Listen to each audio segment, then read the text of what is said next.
James, I love how paleontologists just throughout, the last few million years, just how many millions of years are we talking about from when this animal that you've found the fossil from lived?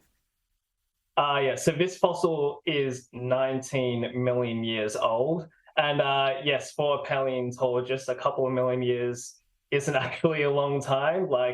Fossils have been around for millions upon millions of years, these animals.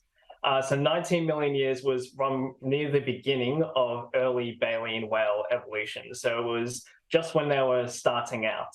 And what this fossil tells us critically is they started out quite big. So they didn't get big at the very end of their evolution, they got big towards the beginning. James, is this happening quite a lot, that there's a whole lot of fossils stuck in the back of museums getting dusty, and new technological advances are really bringing to light so much more about what they can offer and what they can tell us? Yes, that's pretty much exactly the case. We're sort of in a new age of discovery when it comes to paleontology.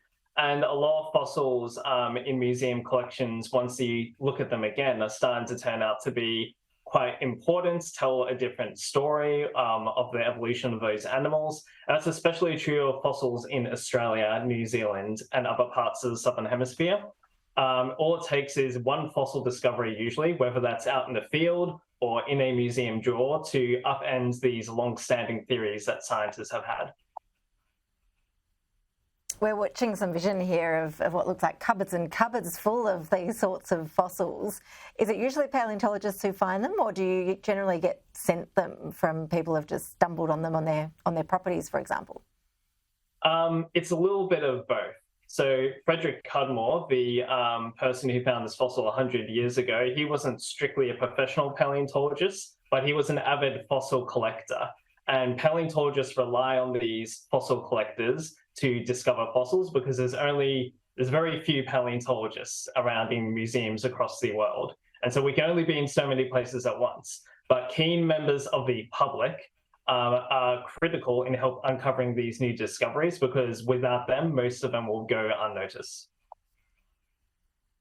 It's fascinating stuff, Dr. James Rule. Really appreciate you joining us to take us through that latest discovery. Thanks for your time.